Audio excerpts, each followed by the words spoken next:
kita sampai di halaman 193.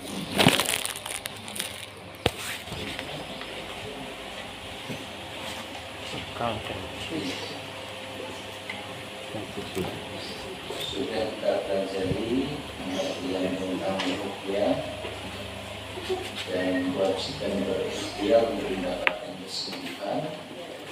Ini masuk pada bahasan berikutnya. Jika kita berupaya untuk mempraktekkan ruqyah atau melakukan ruqyah secara mandiri, tentu harus mengetahui apa yang harus dilakukan, bekalnya apa. Halaman 199, bekal dan sifat ruqyah. Ada sebuah ungkapan faqidus syai' la yu'ti. Faqidus syai' la yu'ti. Orang yang tidak punya sesuatu tidak bisa memberikan sesuatu. Ada mawon boten mungkin kok mandi itu. Faqidus syai' la yu'ti. Ini kaidah umum, seseorang tidak akan memberi kepada orang lain. Kalau memberi kepada orang lain harus punya sesuatu yang akan diberikan. Bagaimana mungkin seorang memberikan sesuatu tapi tidak punya sesuatu yang akan diberikan? Nah, begitulah dengan pengobatan ruqyah syariah. Karena penekanannya pada pengobatan rohani, maka ruqyah syariah harus dibaca oleh lisan orang-orang yang baik. Yang begitu niscaya kesembuhan akan diperoleh dengan fisik.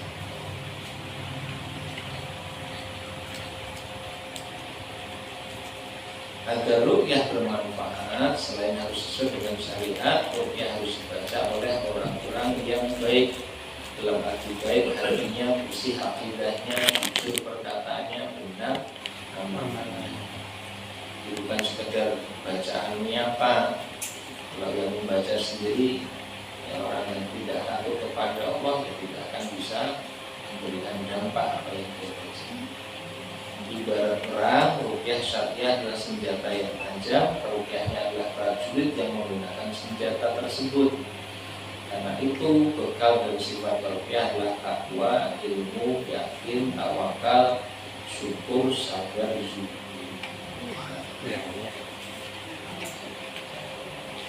Apa nih?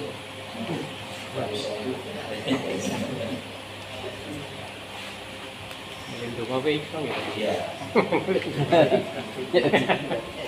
Asal. Dulu pernah kita sampaikan kisah Imam Ahmad bin Hanbal di Masjid. Imam Ahmad bin Hanbal, salah seorang ulama besar, dan ulama mazhab dari Madinah mazhab Imam Ahmad bin Hanbal. Dia hafal 1 juta hadis dengan sanadnya di luar kepala.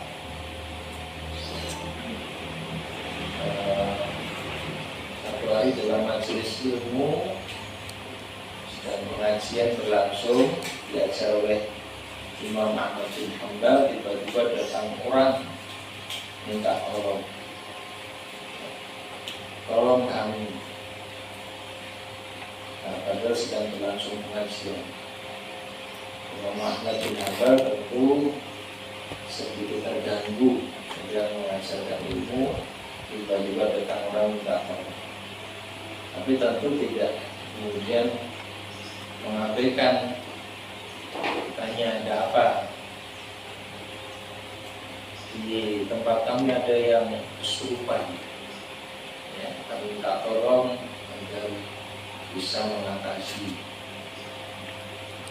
Imam Ahmad bin Hanbal tidak mau meninggalkan majelis ini, ya, karena sedang mengajarkan itu, maka Imam Ahmad bin Hanbal hanya mengambil sandalnya, ya, kasihkan ke orang itu, bawa sandalku ini, pukulkan pada orang itu kesurupan itu. Dibawa sandalnya dipukul dengan sandalnya Imam Ahmad bin Hanbal. Setan yang mengganggu itu keluar karena kesurupan itu sama. Ya. Nah, sekian lama dari kejadian itu terjadi lagi kesurupan. Kesurupan itu pada orang berbeda. Tapi ada orang yang ingat bahwa dulu pernah ada kejadian kesurupan, caranya dengan mukul sandal. Kok amari? Mukul sandal tuh. Orang kesurupan itu mukul pakai sandal berkali-kali, tetap saja dia kesurupan. Setannya nggak keluar. Bingung semua, gimana dulu waktu itu dipukul pakai sandal langsung keluar. Kalau orang kesurupan itu, nah, setan melalui mulutnya orang kesurupan itu bilang, dulu aku keluar bukan karena sandalnya, tapi karena pemilik sandal itu. Barang siapa yang takut kepada Allah, maka seluruh makhluk akan takut kepadanya. Itu orang pandai menggunakan senjata sederhana pun cukup untuk bisa mengalahkan lawan. Tapi kalau orang tidak pandai menggunakan senjata, pakai senjata ampuh pun tetap tidak bisa. Ya, bermanfaat.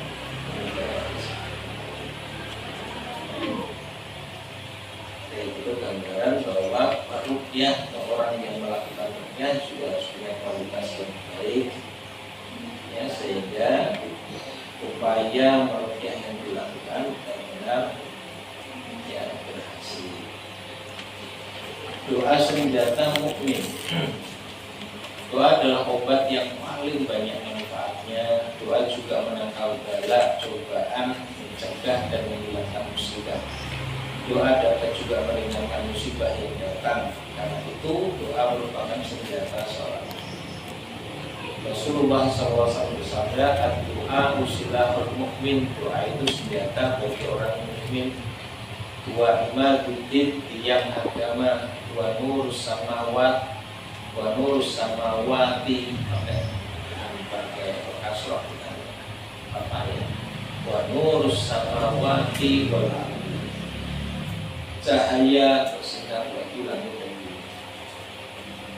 Rasulullah SAW juga bersabda, inna doa yang fa'u mimma nazala.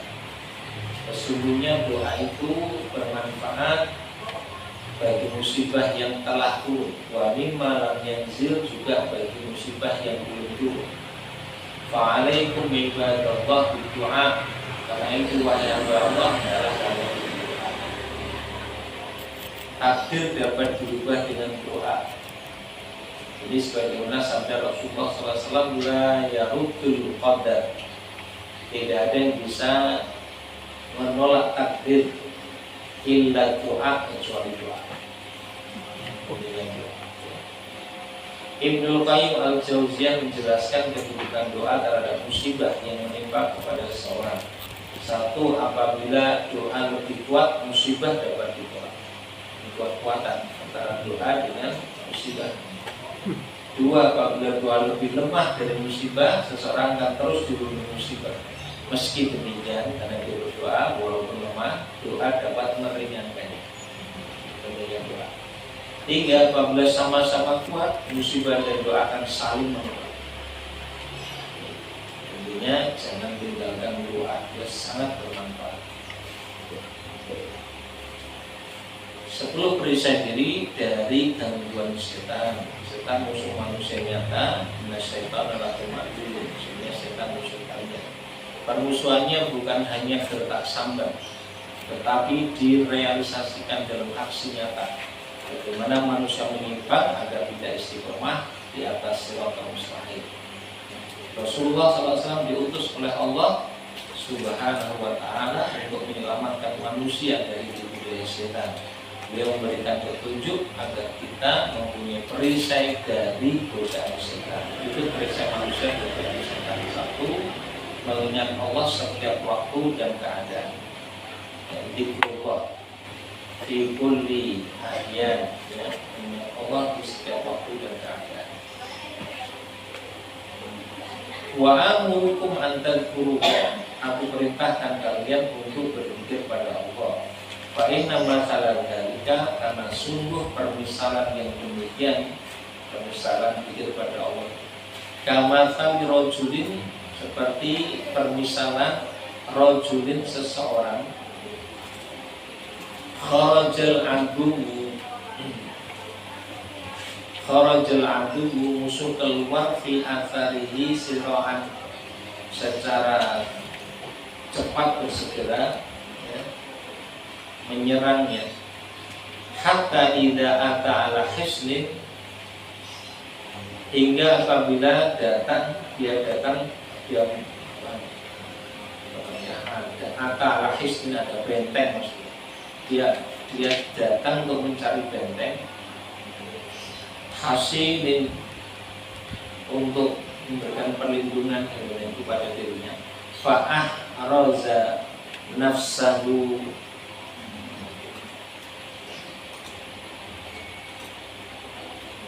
kemudian melindungi dirinya minhum, dari mereka, kadzalikal abdu, demikianlah seorang hamba, la yuhrizu nafsahu, tidak akan bisa melindungi dirinya minasyaitan, dari setan, illa bidzikrillah, kecuali dengan zikir kepada Allah. Jadi perumpamaan zikir itu seperti orang yang mendadak diserang musuh ya dari belakang, lalu berusaha mencari benteng perlindungan. Nah, benteng perlindungan adalah zikir kepada Allah.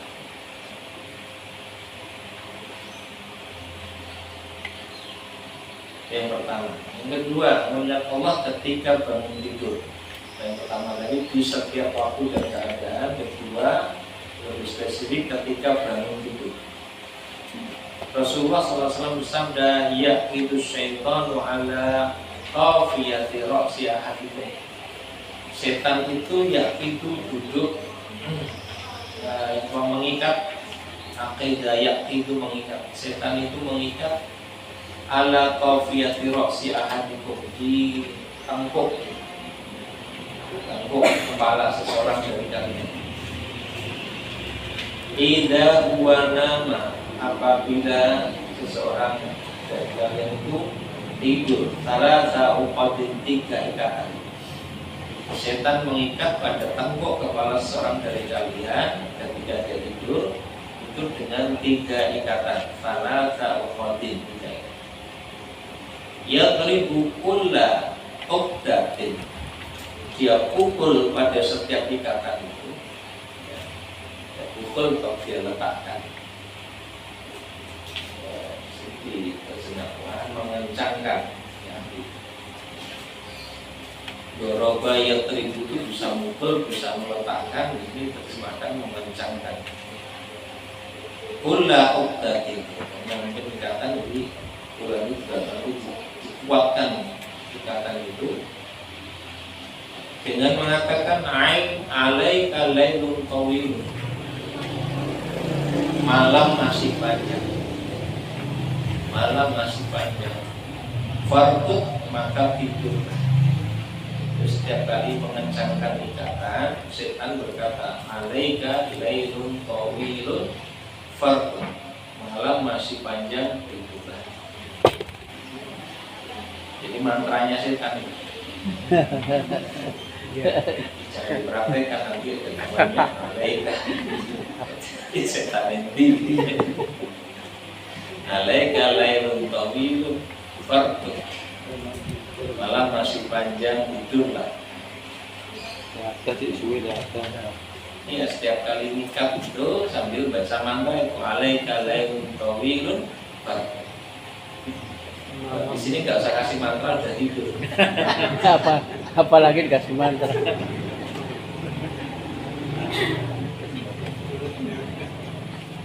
Fa'in istaiqadha, maka apabila dia bangun, orang yang tidur itu bangun, fadzakarallaha, lalu saat bangun itu dia berzikir kepada Allah. Fadzakarallaha, lalu dia berzikir kepada Allah.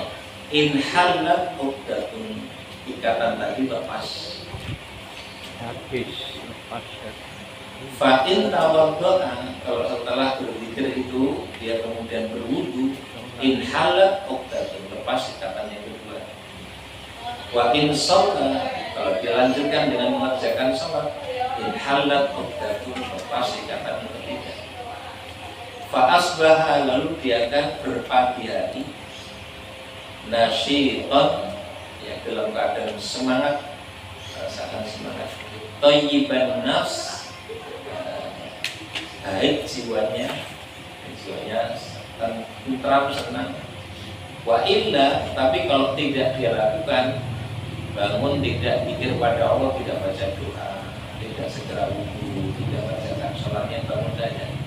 Kalau tidak dia lakukan, asbaha khabithan nafsi kaslan, dia akan berpagi hari dalam keadaan jiwanya buruk dan malas-malasan. Di hadis ini merupakan dalil penjelasan bahwa saat bangun tidur itu juga adalah berpikir kepada Allah. Kenapa? Alasannya karena saat mau tidur itu setan akan mengikat pada bagian tengkuk kepala kita ini dengan dia.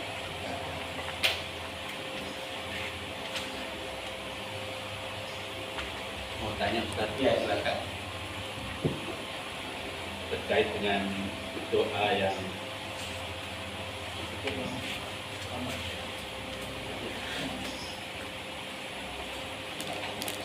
Assalamualaikum warahmatullahi wabarakatuh. Waalaikumsalam. Terkait dengan doa yang bisa merubah takdir, Ya. di salah satunya adalah dari sabda Rasulullah itu yang kedua, kalau seseorang yang dizolimi tapi dia doanya jelek, itu bisa terkabulkan. Dizolimi karena gini, biasanya yang terjadi adalah tokoh yang didolimi oleh penguasa, yang dia tidak salah tiba-tiba di penjara. Dia tahu yang dia melakukan itu, sehingga dia berdoa, tapi doanya kurang bagus. Ya, dia berdoa supaya yang memberi dia di penjara ini supaya stroke. Nah, doa itu apakah dibolehkan ataukah bisa dikabulkan?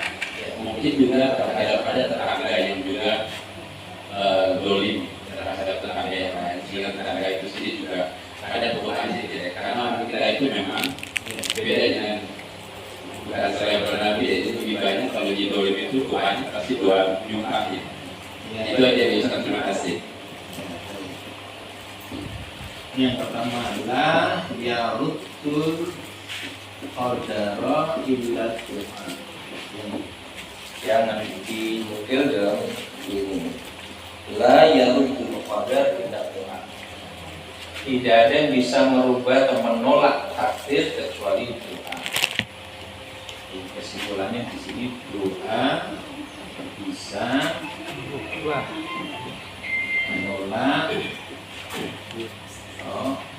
mengubah takdir.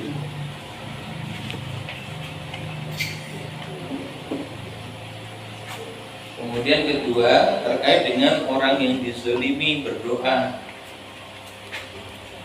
Ada hadis, kita telusuri dulu dari dalilnya. Salatun la turaddu,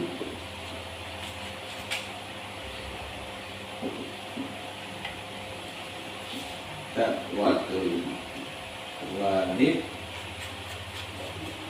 ala waladi. Saya tulis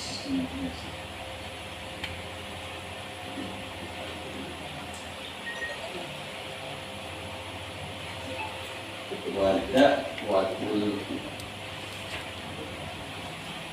musafir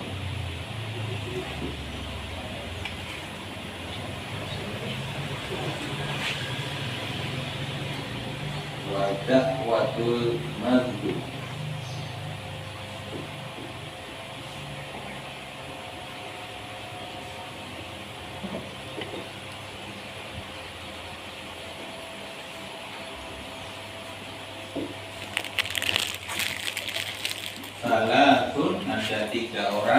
la turaddu, yang tidak akan ditolak doanya. Pertama, dakwatul walid ala waladihi, doa orang tua untuk anaknya. Jadi bukan hanya doa anak soleh untuk orang tua, tapi juga doa orang tua untuk anak yang tidak akan ditolak. Dua, watul musafir, doanya orang yang dalam perjalanan. Maka kalau dalam perjalanan manfaatkan juga juga yang berdoa. Tiga, watul mazlum, doanya orang yang dizalimi. Ya, doanya orang yang dizalimi. Di hadis yang lain, dakwatul mazlum la hijaba bainahu wa bainallah, doa orang yang zalimi tidak ada penghalang antara dirinya dan Allah. Maka pertama, ini memberikan pengertian orang yang zalim itu doanya mustajab. Dua, orang yang zalim itu boleh berdoa atau bahkan dianjurkan berdoa. Nah, tiga, ini belum diungkap dalam hadis ini, doanya yang baik atau yang buruk. Ya. Orang yang dizalimi, mazlum, zalim, orang yang zalim, mazlum yang dizalimi, doanya mustajab, bahkan dianjurkan berdoa. Cuman doanya harus yang baik atau boleh yang buruk. Ya. Menjawab ini di apa dulu kita pernah bahas. Ya. Surat Al-An'am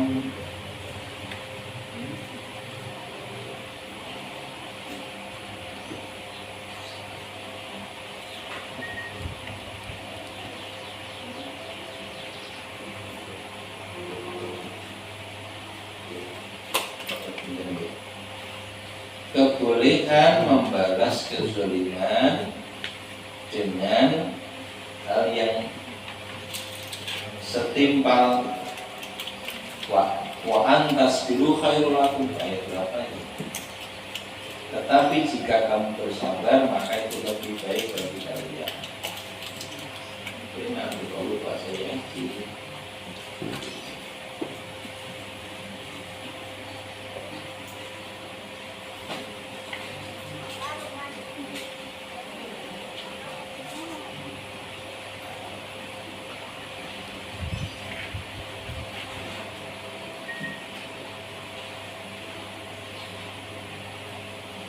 sambil dicari Quran surat berapa sih? Intinya membalas keburukan dengan, bukan kejahatan ya, keburukan atau kejahatan yang setimpal. Setimpal itu bahasa yang lain apa ya? Seimbang. Nah, seimbang. Seimbang.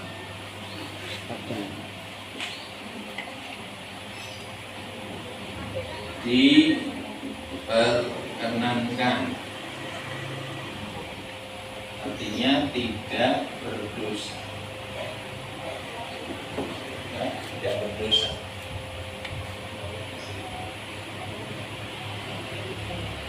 Tetapi bersabar lebih baik.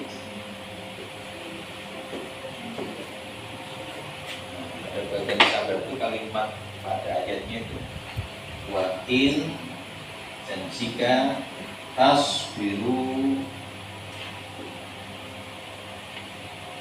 bahwa khairul lakum.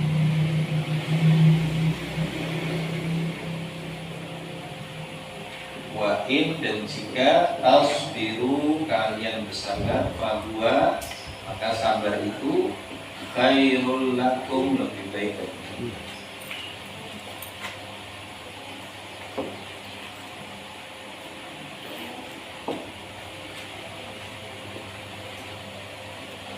Nah, sehingga kalau ada orang dizolimi, dia lalu membalas kezoliman itu dengan tindak kezoliman yang setimpal atau seimbang, maka boleh. Tapi kalau bersabar lebih baik. Kenapa bersabar lebih baik? Karena membalas dengan kadar seimbang itu tidak mudah. Prakteknya pasti melibatkan emosi. Biasanya membalas mengkulit. Kalau ia membalas lebih dari kadar kezaliman yang dia terima, berarti dia juga berbuat zalim. Iya. Jadi status dia sudah tidak lagi yang dizalimi, tapi dia juga berbuat kezaliman. Sementara Allah mengharamkan perbuatan zalim. Inni haramtu dzulma ala nafsi, itu di hadis apa yang saya baca. Inni haramtu dzulma ala nafsi wa ja'altuhu muharraman bainakum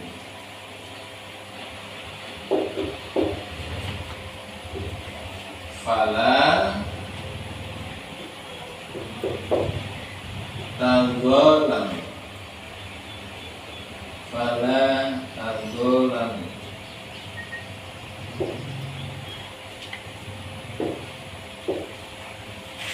ini sesungguhnya aku, yaitu Allah di hadis kursi, haramtu, telah mengharamkan al-zulma, kezaliman, ala nafsi, kepada diriku.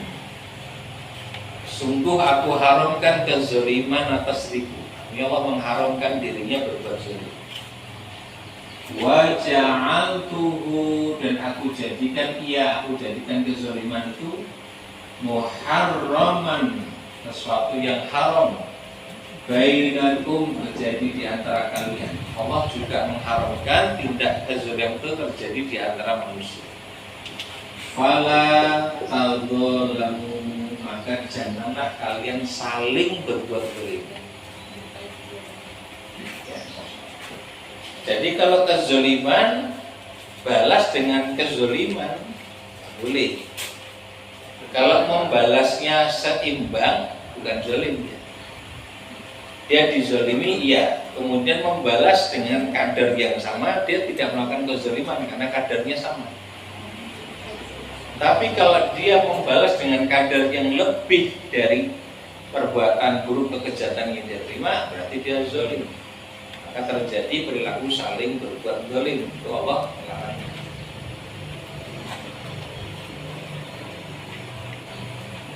Nah, maka ketika diungkapkan dalam doa tersebut ini membalas dengan kadar yang sama.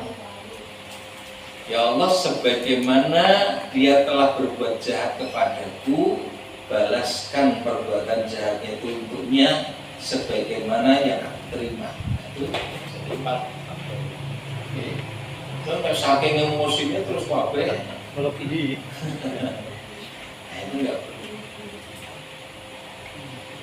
Satu saat Nabi jalan bareng Aisyah radhiyallahu anha. Ya, papasan dengan orang Yahudi. Orang Yahudi mendoakan Nabi dengan doa yang buruk, tapi diplesetin. Biasanya ketemu itu assalamualaikum, tapi orang Yahudi meleseti assalamualaikum. Sam itu celaka, binasa, racun buat kamu. Jadi plesetan itu kan diusut ke sono. Orang Yahudi pleset ke Sam malah. Lah Aisyah marah besar karena Nabi ya didoakan dengan kecelakaan, kebinasaan. Nabi hanya menjawab wa alaih. Tapi Aisyah mengatakan ya, wassalamualaikum wa la'natullah wa ghadibun. Semoga kebinasaan atasmu, ya kemurkaan Allah dan laknatnya tertimpa juga padamu. Saking mantel bojone Aisyah. Rasul mengatakan ya Aisyah jangan begitu. Ya Rasul, apa engkau tidak mendengar perkataan dia tadi? Bukankah aku sudah jawab? Aku jawab waalaikum. Sudah.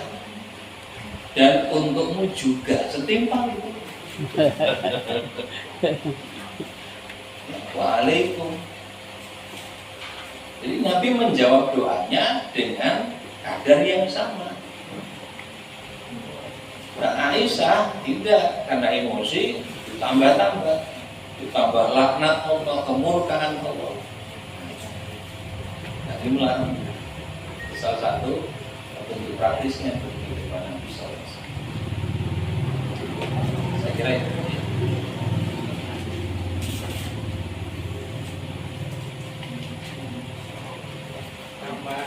Iya silakan.